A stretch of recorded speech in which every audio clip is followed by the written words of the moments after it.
So guys अब चाहिँ हामी के गर्छौँ भन्दाखेरि क्लाउडिनरीमा इमेज अपलोड गर्न जाँदैछौँ है त। अब क्लाउडिनरी चाहिँ विशेष गरी इमेजहरू फाइलहरू अपलोड गर्न चाहिँ भिडियोहरू युज गर्न चाहिँ युज भइरहेको हुन्छ होइन। अब यसमा चाहिँ क्लाउडिनरीको नि एकदमै सजिलो छ अनि यसको सर्टेन लिमिटसम्म चाहिँ यसको फ्री छ होइन। हामीले अब ड्यासबोर्डमा गएर हेऱ्यौँ भनेदेखि चाहिँ प्रोडक्ट इन्भाइरोमेन्ट भनेर छ एपिआई की एपिआई सिक्रेट यहाँ लगइन गर्ने बित्तिकै चाहिँ हाम्रो एपिआई सिक्रेट एपिआई की अनि क्लाउड नेमले दिन्छ होइन। हामीले यहाँ ट्याक ट्याक ट्याक कपी गरेर लगाएर हामीले राखिसकेपछि इजिली चाहिँ गर्न सक्छौँ है। त्यसपछि अर्को भनेको अब यसको कलेक्सन डेटा स्टोरेजहरू यहाँनिर छ होइन। यहीँबाट हामीले चाहिँ सबै डिटेलहरू अब पायौँ होइन। इमेज र भिडियो चाहिँ यो अलिकति अप्टिमाइज मानिन्छ यसमा। अब यसको के गरौँ भन्दाखेरि हामीहरूले चाहिँ अब यसको चाहिँ सिधै यिनीहरूको आफ्नो ब्लग पनि रहेछ होइन। अनि त्यसपछि अघि हामीले यहाँ हेऱ्यौँ भनेदेखि यसको NodeJS ट्याक्क एसटिकेको लागि चाहिने खालको यहाँ कोड पनि ट्याक्क राख्दैछ। यही अनुसार ट्याक्क उठायो अनि आफ्नो फाइलमा लगेर राख्यो अनि मजाले अपलोड गर्न सकिन्छ है, युज गर्न सकिन्छ। अब एकदमै सिम्पल छ, स्ट्रेट फरवर्ड छ since they have their own blog. So यसमा त्यति धेरै प्रब्लम हुन्न। मैले अलिकति यसलाई केही अप्टिमाइज गरेर युज गरेको छु होइन। अब के छ भनेदेखि यही ब्लग अनुसार हेर्दै जाँदाखेरि चाहिँ सुरुमा प्रोजेक्ट इनिसिएट गरेको छ अनि त्यसपछि मोडुलहरू बनायो अनि एक्स्ट्रा कुरा चाहिँ यसले के गरेको छ भनेदेखि यहाँनिर अब यहाँ सबै हेऱ्यो भने जस्तो चाहिँ यहाँ मोडुल क्लाउडिनरी भन्ने मोडुल बनायो।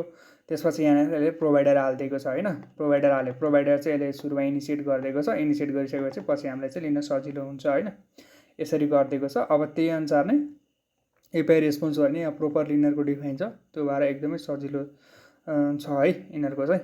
जस्तो अब के गरौँ भन्दाखेरि अब यिनीहरूको त यति नै हो के अरे। अब हाम्रो चाहिँ के गरौँ भन्दाखेरि यसमा हाम्रो इम्प्लिमेन्टेसन हेर्नु भाइ। हाम्रो इम्प्लिमेन्टेसन चाहिँ यसको मेन सर्भिस भनेको चाहिँ मैले के गरेको छु भन्दाखेरि यहाँनिर क्लाउडिनरी सर्भिस, क्लाउडिनरी प्रोभाइडर भनेको चाहिँ अब इनिसिएट गर्नलाई चाहिँ यहाँनिर गरेको है। अब यिनीहरूको प्रोभाइडर भनेर चाहिँ यसरी यहाँनिर डिफाइन गरेको छ क्लाउडिनरी भनेर। अब यहीँ राख्दा नि केही फरक पर्दैन है, कुरो एउटै हो। अब के गरौँ भन्दाखेरि अब यहाँ प्रोभाइडर डिफाइन गऱ्यो। प्रोभाइडर डिफाइन गरिसकेपछि चाहिँ यसलाई के गर्नु पऱ्यो भन्दाखेरि अब यो मोडुलमा युज गर्नको लागि चाहिँ मोडुलमा युज गर्नलाई चाहिँ यहीँ भइहाल्छ। अनि यो मोडुलबाट अब यो क्लाउडिनरी अपलोड चाहिँ अब कुनै सर्भिसतिर जस्तो कम्पनी छ होइन, पछि क्याटेगोरी होला, कम्पनीहरूको इमेज हाल्नु पर्ला, त्यो बेला चाहिँ अब के गर्नु पऱ्यो एक्सपोर्ट गर्नुपर्छ है त। के छ भन्दाखेरि यहाँनिर अपलोड मोडुल कहाँनिर छ, अपलोड मोडुल यहाँनिर छ, यहाँनिर प्रोभाइडरमा राखिदिने। त्यस्तै गरी मैले यो क्लाउडिनरी सर्भिस भनेर बनाएको छु। क्लाउडिनरी सर्भिसको चाहिँ यो हाम्रो कन्फिग यहाँ चाहिएन, यसलाई नराख्ने भयो है। सो कन्फिग चाहिँ हामीले सिन्स हामीले उतै युज स्टार्ट गरिसकेका छौँ नि त, त्यो भएर हामीलाई यतापट्टि चाहिएन है। अब हामीले के गर्छौँ भन्दाखेरि यहाँनिर चाहिँ फाइल अपलोड गर्छौँ है। फाइल अपलोड गर्नको लागि चाहिँ के युज गर्छौँ भन्दाखेरि सुरुमा हामीले गरिसकेका छौँ। अब v2 अपलोडर डट अपलोड स्ट्रिममा अपलोड हुन्छ यसको। अनि हाम्रो के छ, हाम्रो फाइलमा बफर छ, बफरलाई स्ट्रिममा लानु पऱ्यो होइन। यिनीहरू डकुमेन्टेसन अनुसारै गरेको भएर बफरलाई स्ट्रिममा लानुलाई चाहिँ बफर टु स्ट्रिम भन्ने एउटा प्याकेज छ, त्यो इन्स्टल गरिदिने। त्यसपछि डट पाइप अपलोड गरिसकेपछि के हुन्छ भन्दाखेरि यहाँ अपलोड हामीले यहाँ प्रिपेयर गऱ्यौँ, त्यो अनुसार चाहिँ यहाँ टु स्ट्रिम गरेर यसरी हामीले अपलोड गर्न सक्छौँ है। अनि त्यसपछि अर्को भनेको चाहिँ के छ भन्दाखेरि अब एउटा क्लाउडिनरी भन्ने चाहियो होइन। जस्तो हाम्रो चेन्जेस हेर्नु पर्दाखेरि चाहिँ यहाँ दुईवटा इन्स्टल गरेको छ, एउटा बफर टु स्ट्रिम, अर्को क्लाउडिनरी। अब बफरमा हाम्रो इनपुट के भन्छ, बफरमा आएको हुन्छ, त्यसलाई स्ट्रिममा लानु पऱ्यो होइन। अर्को क्लाउडिनरी, अब क्लाउडिनरीमा अपलोड गर्न क्लाउडिनरी प्याकेज चाहियो। अर्को भनेको चाहिँ यहाँनिर माइग्रेसनको चेन्ज छ। माइग्रेसनको चेन्ज भनेको के छ भन्दाखेरि जस्ट एउटा के गरेको छु भन्दाखेरि मैले अपलोड एन्टिटीमा प्रोभाइडर भनेर राखेको छु होइन। प्रोभाइडर भनेर राखेको छु यहाँनिर। प्रोभाइडर भनेपछि अब अपलोड के कुनबाट अपलोड गरेको, हाम्रो जस्तो आइपिएफएस अपलोड हो कि क्लाउडिनरी हो कि S3 अपलोड हो होइन, त्यो थाहा पाउनको लागि चाहिँ सिम्पल मैले त्यो राखेको छु है। अनि त्यसपछि अब हामीले के गर्नु पऱ्यो भन्दाखेरि अर्को भनेको चाहिँ अब इएनबीमा मैले गरेको छु होइन। इएनबीमा चाहिँ आफ्नो कीहरू चाहिँ सेट गर्न सक्यो। अनि त्यसपछि भनेको यति नै हो। अनि त्यसपछि मैले के गरेँ अर्को भन्दाखेरि यहाँनिर यो छुट्टै छुट्टै राउट बनाएको छु, आइपिएफएस क्लाउडिनरी भनेर बनाएको छु।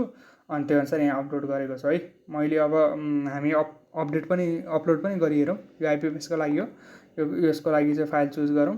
ल हाम्रो यो त गरिसकेको थिएँ, हाम्रो ब्यानर चुज गरौँ होइन। ब्यानर चुज गरेर अपलोड गरिदिउँ, एक्जिक्युट गरिदिउँ। एक्जिक्युट गरेपछि के हुनु पर्यो, प्रोपरली हुनु पर्यो। यहाँनिर केही लगहरू आउनुपर्छ। अपलोडिङ फाइल टु क्लाउडिनरी भनेको छ। यसले के गर्यो, क्लाउडिनरीमा अपलोड गर्यो। यो इमेज छ, प्रोभाइडर क्लाउडिनरी भनेर छ। त्यसपछि यो इमेज हेरौँ हामीले गरेको इमेज हो कि होइन भनेर भेरिफाई गरौँ होइन। सरी माई ब्याड, यो मात्रै कपी भएछ, हामीलाई चाहिने के थियो। सरी कस्तो किन उतापट्टि कपी भइरहेछ। अनि त्यसपछि यसलाई यहाँनिर हेरौँ होइन। यो के हुनु पऱ्यो, खुल्नु पऱ्यो। टक्क मजाले खुलेछ होइन, हामीले चाहेको यही हो।